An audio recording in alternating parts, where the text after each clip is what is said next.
அனைவருக்கும் என்னுடைய அன்பான வணக்கங்கள்.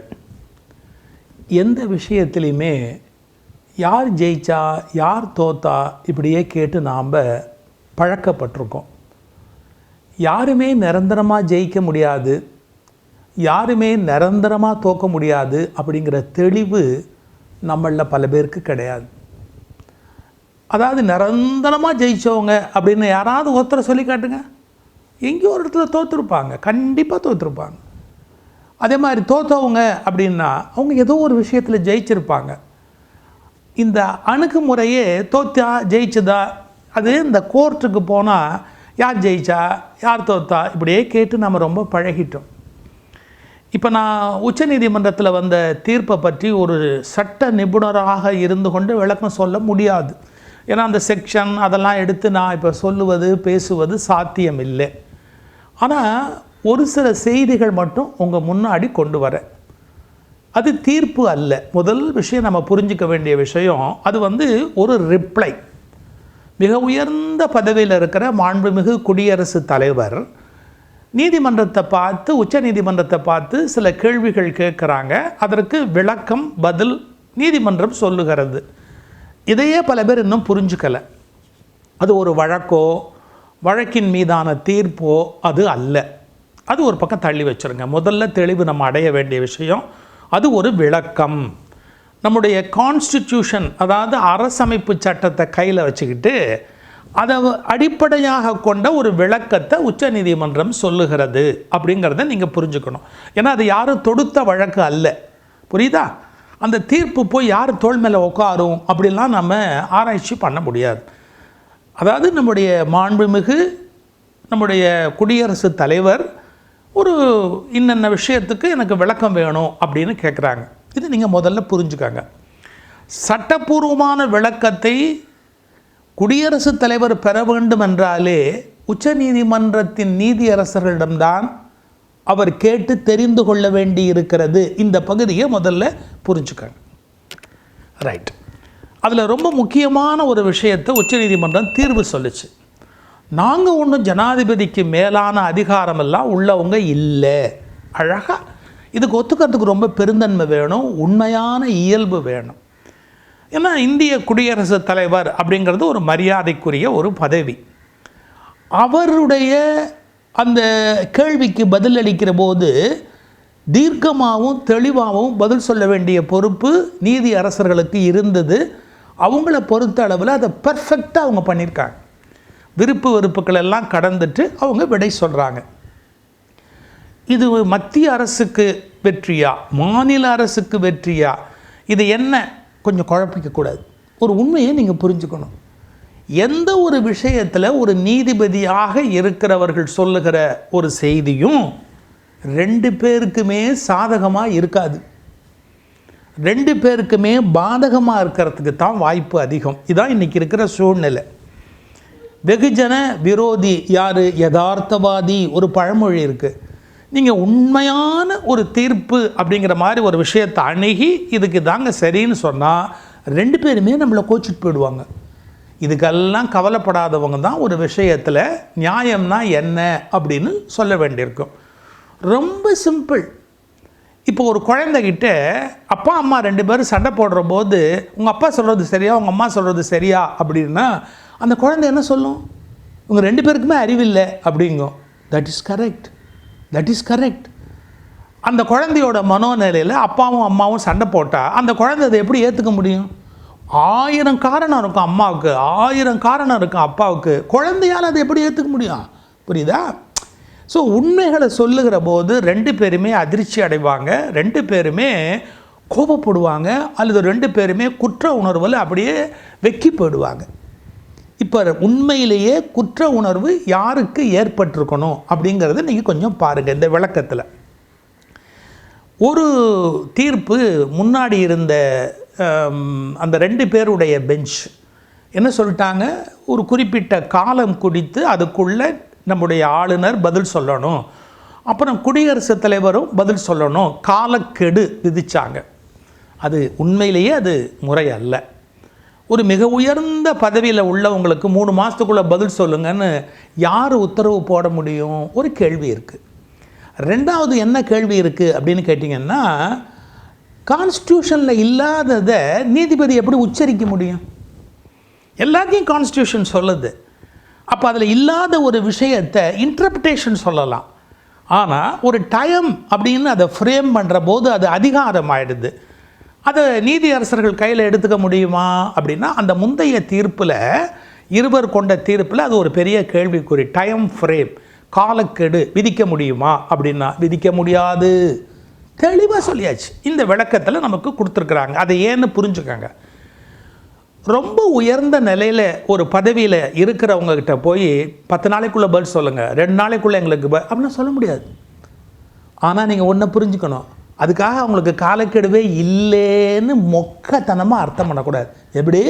அவங்களுக்கு காலக்கெடுவே இல்லைன்னு மொக்கத்தனமாக மூர்க்கத்தனமாக ஆர்கியூ பண்ணக்கூடாது. இதுதான் ரொம்ப முக்கியம். அந்த இடத்துல என்ன பண்ணுறாங்க, அவங்களுக்கு காலக்கெடு விதிச்சது தப்புன்னா அதுக்காக அவங்க இஷ்டத்துக்கு என்ன வேணாலும் பண்ண முடியுமா? ஒன்று புரிஞ்சுக்கோங்க, ஒரு ஜனாதிபதியோட ஆட்சி காலம் எவ்வளவு? 5 வருஷம் தானே. ஒரு பாராளுமன்றத்தினுடைய ஆட்சி காலம் எவ்வளவு? 5 வருஷம் தானே. அதுக்குள்ளே பதில் சொல்லுவானா? ஒரு டைம் ஃப்ரேம் அப்படிங்கிறத கேட்டால் இஷ்டத்துக்கு அடுத்த பார்லிமெண்ட்டுக்கும் அதுக்கும் அடுத்த பார்லிமெண்ட்டுக்கும் ஜனாதிபதியாக வர ஒரு தீர்ப்பு சொல்ல முடியுமா ஒரு விஷயத்துக்கு? காலக்கெடு விதிக்கப்படவில்லை அப்படின்னு சொல்லிட்டதாலேயே ஜனாதிபதிக்கு காலக்கெடு இல்லைன்னு நினைக்கிறது மொக்கத்தனமான அறிவுடையவர்களுடைய முடிவு. என்ன அர்த்தம் தெரியுங்களா? we don't expect from you, உங்களை மாதிரி ஒரு பெரிய மனுஷங்கிட்ட இப்படி ஒரு அநீதியை நாங்கள் எதிர்பார்க்கல. உங்களை மாதிரி பெரிய மனுஷங்கக்கிட்ட இப்படி ஒரு அநீதியை நாங்கள் எதிர்பார்க்க மாட்டோம். அது ஒரு உயர்ந்த பதவி, அதில் இருக்கிறவங்க நியாயமாக நடந்துக்கணும். சார், இப்போ என்கிட்ட வந்து ஒருத்தர் ஏதோ ஒன்று கேட்குறாரு அப்படின்னா நான் எவ்வளவு தான் என்ன அகங்காரமாக நினச்சாலும் பதில் சொல்லணுமா இல்லையா? 7ஆம் தேதி வருவீங்களா மாட்டிங்களா அப்படின்னா, இல்லை ஏதோ ஒன்று கேட்டால் ஒரு டைம் ஃப்ரேம், ஏன் இஷ்டம் எப்போ வேணாலும் நான் பதில் சொல்லுவேன். அப்படி யாருமே இந்த இந்தியாவுக்குள்ளே இல்லை. புரிஞ்சுதா? ஜனாதிபதியோ ஆளுநரோ உச்ச நீதிமன்றத்தின் நீதிபதிகளோ அல்லது மாவட்ட ஆட்சித்தலைவரோ முதலமைச்சரோ அமைச்சர்களோ சபாநாயகரோ யாருமே இந்த கௌரவமான காலக்கெடுக்கு, வார்த்தையை கவனிங்க, கௌரவமான காலக்கெடுக்கு அப்பாற்பட்டவர்கள் இல்லை. இந்த கௌரவமான காலக்கெடு, அவங்களுக்கு ஒரு டீசன்சி வேணும். ஒரு குறிப்பிட்ட காலத்துக்குள்ளே ஒரு விஷயத்துக்கு முடிவு சொல்லணும். ஒரு பையனை பார்த்து கல்யாணம் பண்ணுறியா அப்படின்னு கேட்டால் 60ஆம் கல்யாணம் வரைக்கும் சொல்லாமே இருந்தால் நியாயமாக இருக்குமா? கல்யாணம் பண்ணிக்கிறியா இல்லையா அப்படின்னு கேட்டால் யோசிச்சாங்க. அது கூட சொல்லாமல் மொக்க மாதிரி வாயை மூடிக்கிட்டே உட்காந்தே இருந்தால் அது 59 வயசு வரைக்கும் கேட்டுக்கிட்டு இருக்க முடியும்? There is a limitation. ஆயுள் என்ற லிமிட்டேஷன் இருக்குது. ஒரு விஷயம் எக்ஸ்பைரி ஆகுது அப்படிங்கிற ஒரு லிமிட்டேஷன் இருக்குது, ஒரு எல்லை இருக்குது. அதனால் நீ ஜனாதிபதியாரு, ஆளுநராயிரு, உச்சநீதிமன்ற தலைமை நீதிபதியாரு, கலெக்டராயிரு, யாரா வேணா இரு, you must have a decency. என்னது? You must have a decency, decorum. உனக்கு ஒரு மரியாதை இருக்குது. ஒரு பதில்னா அதுக்கு ஒரு குறிப்பிட்ட காலத்துக்குள்ளே சொல்லணும். இதை யாராவது புரிஞ்சுக்கிட்டோமா? இதைத்தான் சுற்றி வளைச்சு சொல்கிறாங்க உச்சநீதிமன்றத்தில். நாங்களாக 3 மாதம்னு சொல்ல மாட்டோம், நாங்களாக 6 மாதம்னு சொல்ல மாட்டோம், நாங்களாக 8 மாதம்னு சொல்ல மாட்டோம். அதுக்கு எங்களுக்கு அதிகாரம் இல்லை. ஆனால் நீங்களாக பதில் சொல்லணும். ஏன்னா நீங்கள் அப்படிப்பட்ட இடத்துல இருக்கிறீங்க. உங்கள் மரியாதையை நீங்கள் காப்பாற்றிக்கணும். எல்லாருக்கும் பச்சை பச்சையாக அவங்க மரியாதை என்னன்னு சொல்லிகிட்டு இருக்க முடியுமா? எப்படி பச்சை பச்சையா? ஐயே, உங்களுக்கு அதுக்குரிய தகுதி இல்லையெல்லாம் பேச முடியுமா? ஒரு ஹீரார்க்கி இருக்க. நாகரிகம் உள்ளவர்கள், மானம் உள்ளவர்கள், விழிப்படைந்தவர்கள், கௌரவம் உள்ளவர்கள், அறிவுள்ளவர்கள், பண்பாடு உள்ளவர்கள் தங்கள் எல்லை என்ன என்று தெரிந்து கொள்ள வேண்டும்.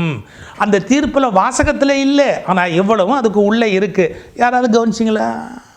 அது ஒரு பக்கம் வச்சுங்க.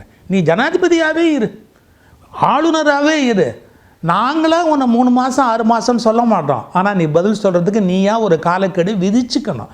அதுதான் கௌரவம், அதுதான் பண்பாடு, அதுதான் நியாயம், அதுதான் தர்மம், அதுதான் ஒழுக்கம், அதுதான் ஒரு பண்பாடு உடைய ஒரு மனிதனுடைய பழக்கம்.